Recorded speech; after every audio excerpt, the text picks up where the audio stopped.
I'm Gretchen Andrew, and welcome to my exhibition, Trust Boundary. I want you to take a moment and close your eyes and think about something that you really want that you don't have yet. That's what this exhibition is all about. It's about taking our desires and using the power of desire to overcome political systems, to overcome technical systems, and to use the power of technology, of the flaws within technology, to actually become an artistic medium and use it to make our dreams come true. Come on in.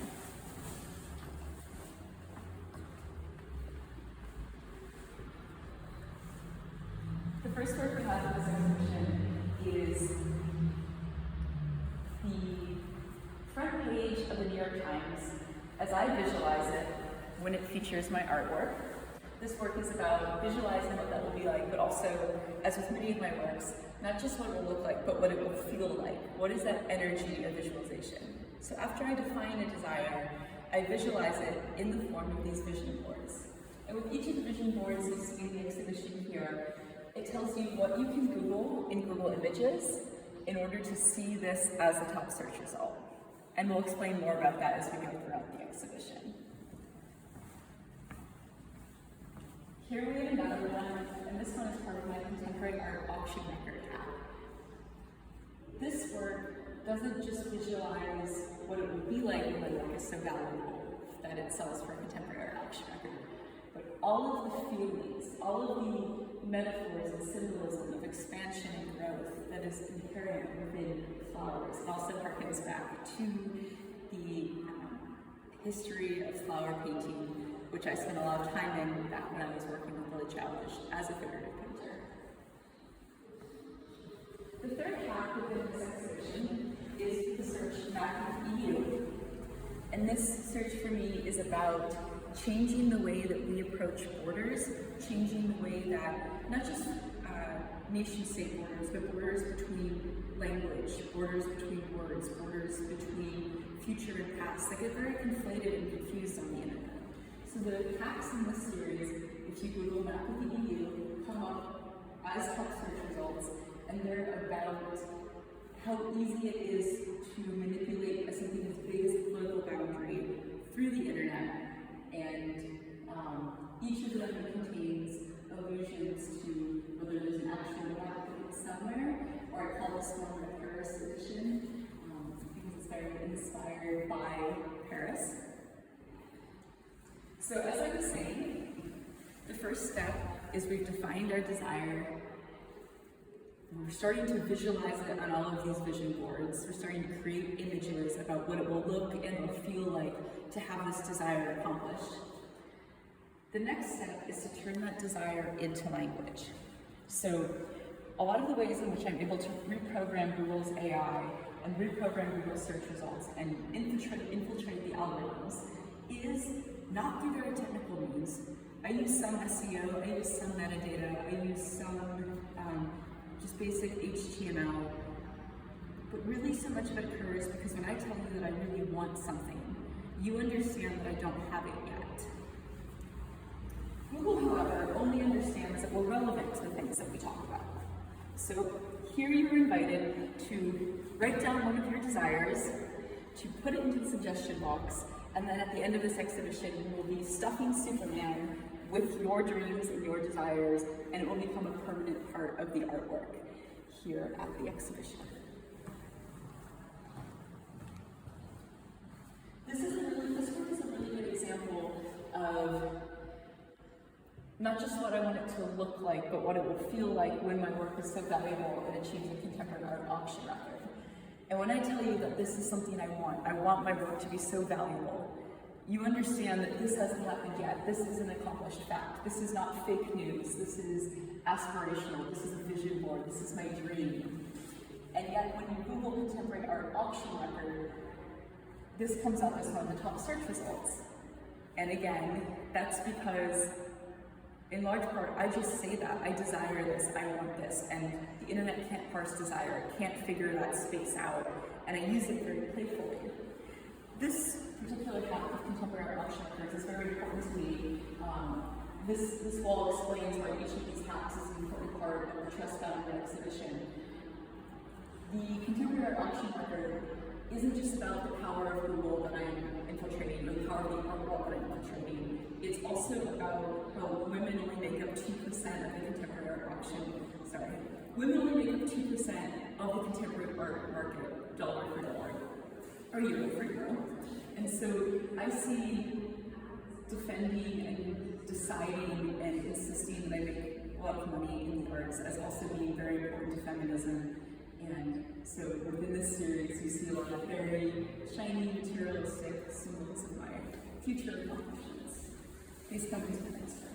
This room contains some more works from the Contemporary Art Auction Record series, as well as some more works from the Map of the EU. And it also contains the only 4 works in my mirror series of I Belong. So these mirrors allow the visitors to the exhibition to not just see themselves within artwork, to see themselves within art history, but to see themselves within the museum. And in order for me to hack my way into the art world, to hack my way into an exhibition like this, I make so much work about wanting to belong in the art world, about wanting to have an opportunity like this. And now I've been given an opportunity like this. But before I got here, I had to believe I could be here. I had to convince myself and then the internet that I can make this happen. And then it started to come out and literally reflect in our own physical reality that we have here. So these mirrors invite everyone to not just experience what it's like to belong in an art museum, to see themselves as artists or as potential cultural figures, but to also really feel what it's like to use art to construct reality. This room contains 3 very important things. The first is this list of artists whose work I really love and believe in before there were websites and when there were websites, but before there were search engines. The people who create websites used to link to their friends to aid discovery, to help, like, how do we ever find anything before search engines? And so what I've done here is I've listed a couple of my favorite artists working in spaces that are related to mine in different ways, and wanted to link to them on the wall of the museum as a website might have before there were search engines. This part of the exhibition invites you into the process of visualizing your own desires. So with my process, I think of a desire, I think of something I don't have yet.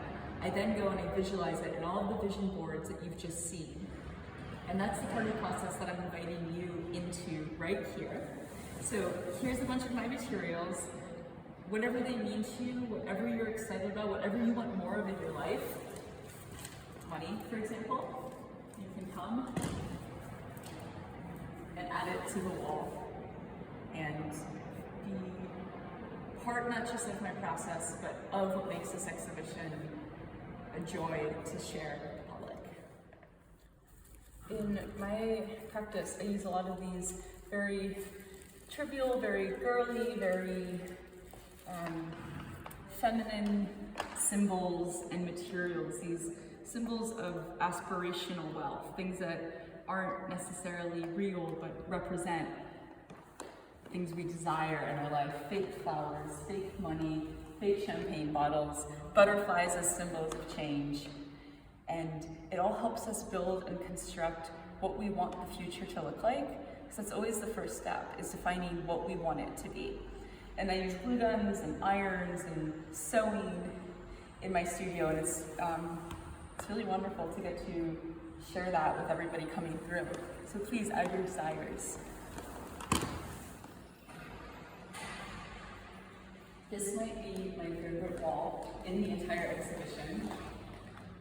Here is where I thank not just the incredible team from my personal and professional life that made this possible, but I also thank you for your courage and your willingness to engage with these topics of big data and artificial intelligence and information manipulation through glitter, through joy, through the potential of what something can be.